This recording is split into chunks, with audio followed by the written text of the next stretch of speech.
Hello guys, আজ আমি এই ভিডিওতে শিখব নিউ পেটিএম অ্যাকাউন্ট কীভাবে ক্রিয়েট করতে হয়। নমস্কার, আমি অমিত কুমার আর আপনারা দেখছেন অরুণটি গল্প বাংলা। আবার একটি নতুন ভিডিওতে আপনাদের সবাইকে স্বাগত। নিউ পেটিএম অ্যাকাউন্ট কীভাবে ক্রিয়েট করব। পেটিএম অ্যাকাউন্ট ক্রিয়েট করতে গেলে প্রথমেই পেটিএম অ্যাপ্লিকেশনটি ডাউনলোড করে নিতে হবে। প্লে স্টোর থেকে পেটিএম ডাউনলোড করে নেবেন। তারপর ওপেনে ক্লিক করতে হবে। ওপেনে ক্লিক করব, তারপরে ফোন নাম্বার দিতে হবে। এখানে ফোন নাম্বার টাইপ করে দিতে পারেন। টাইপ না করলে এই যে ফোনে পেটিএম করছেন সেই ফোনে যদি সিম থাকে তাহলে অটোমেটিকলি দেখুন ফোন নাম্বার নিয়ে নেবে। ফোন নাম্বার নেবে, ভেরিফাই হয়ে যাবে। আর এখানে কিন্তু ব্ল্যাক দেখাচ্ছে, যেহেতু কোনো পারমিশন দেয়নি স্ক্রিন রেকর্ডিং করার, তাই এখানে ব্ল্যাক দেখাচ্ছে। 3-4 অ্যালাউ করার পর ফোন নম্বরে একটি ওটিপি নাম্বার যাবে। সেই ওটিপি নাম্বার এখানে টাইপ করতে হবে। টাইপ করার প্রয়োজন নেই, অটোমেটিকলি ওটিপি নাম্বার নিয়ে নেবে।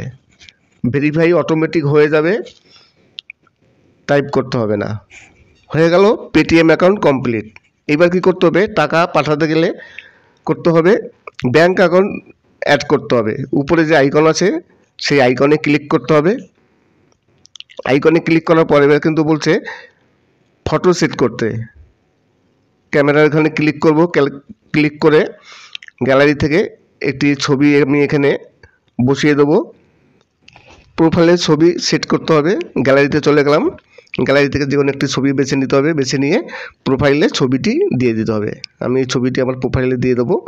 তারপরে দিতে হবে এখানে ইমেল সেট করতে হবে। ইমেল সেট করলে কিন্তু ইমেল একটি ওটিপি নাম্বার যাবে, সেই ওটিপি নাম্বারও এখানে বসাতে হবে। অ্যাড ইমেল আইডি, এখানে ইমেল আইডি বসাবো। তারপর একটি ওটিপি নাম্বার আসবে, ওটিপি নাম্বার দিয়ে কনফার্ম করতে হবে।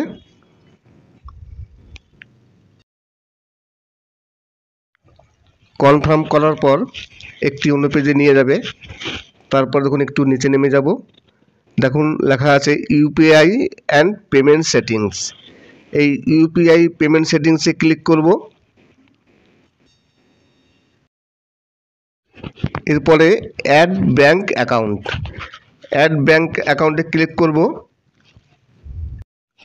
এবার দেখুন সব ব্যাঙ্ক চলে এসছে। আপনার ব্যাঙ্ক যদি না থাকে তাহলে স্ক্রল করে নিচে নেমে যাবেন।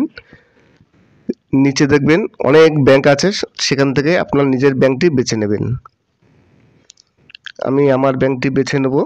আমার দুটো ব্যাঙ্ক আছে, স্টেট ব্যাঙ্ক এবং সেন্ট্রাল ব্যাঙ্ক। আমি সেন্ট্রাল ব্যাঙ্কটি বেছে নেব।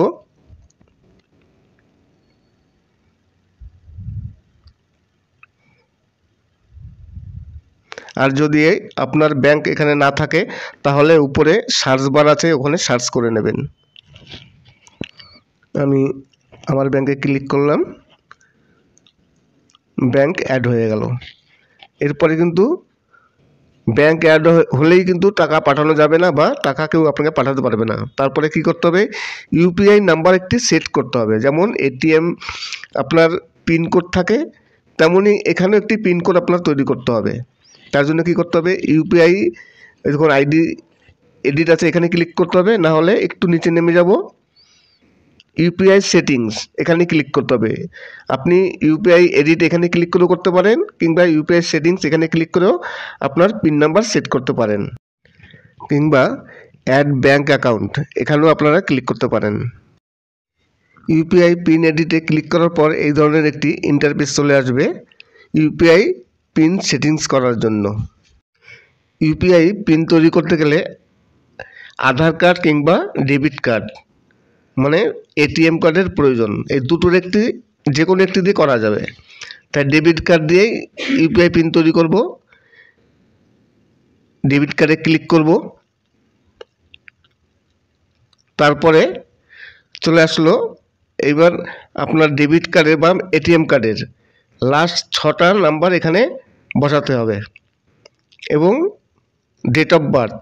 দেখবেন এটিএম কার্ডের ডেট অফ বার্থ আছে এবং 16 সংখ্যার একটি নাম্বার আছে, সেই নাম্বারের লাস্ট 6 সংখ্যা বসাতে হবে। লাস্ট 6 সংখ্যা বসিয়ে দিলাম।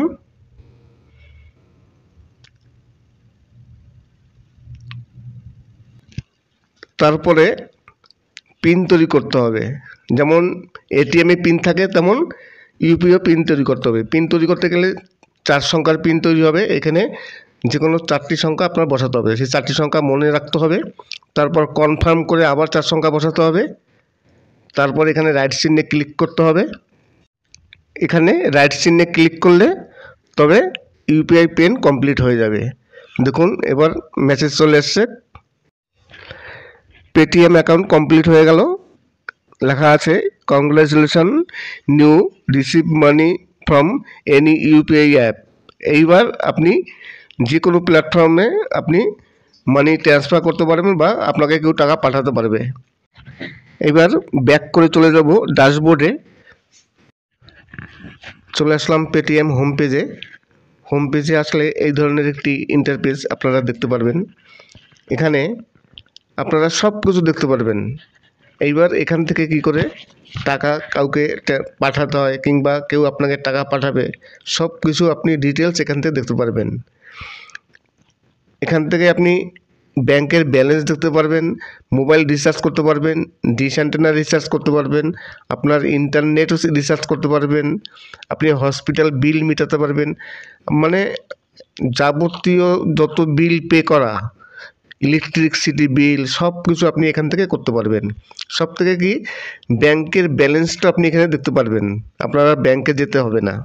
দেখুন এখানে ব্যাংকের ক্লিক করলাম, ব্যাংকের ব্যালেন্স এখানে ক্লিক করলে ব্যাংকে আপনার কত ব্যালেন্স আছে সব দেখিয়ে দেবে।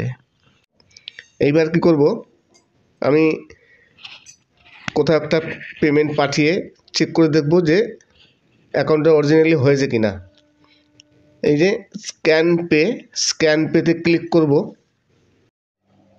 কিউআর কোডে মানি পাঠাতে হলে আপনার কিউআর কোডে স্ক্যান যে আছে এখানে ক্লিক করতে হবে। তারপর যাকে পাঠাবেন তার কিউআর কোডটি স্ক্যান করে নেবে, কিংবা আপনি মোবাইল টাইপ করেও টাকা পাঠাতে পারেন। নিচে মোবাইল আছে, তারপর আপনি কত টাকা পাঠাবেন সেই টাকাটি লিখবেন। তারপর পেতে ক্লিক করবেন। পেতে ক্লিক করার সঙ্গে সঙ্গে দেখুন 1 টাকা সেন্ড হয়ে গেছে, সাকসেসফুল। আপনি এখান থেকে ব্যাংকের অ্যাকাউন্ট নাম্বার দিয়েও টাকা সেন্ড করতে পারেন, মোবাইল নাম্বার দিয়েও টাকা সেন্ড করতে পারবেন, সব কিছু করতে পারবেন। আপনি হসপিটাল বিল মেটাতে পারবেন, কারেন্টের বিল মেটাতে পারবেন, ডিশ অ্যান্টেনার রিচার্জ করতে পারবেন, মোবাইল রিচার্জ করতে পারবেন, যাবতীয় সব কিছু পে আপনি এখান থেকে করতে পারবেন।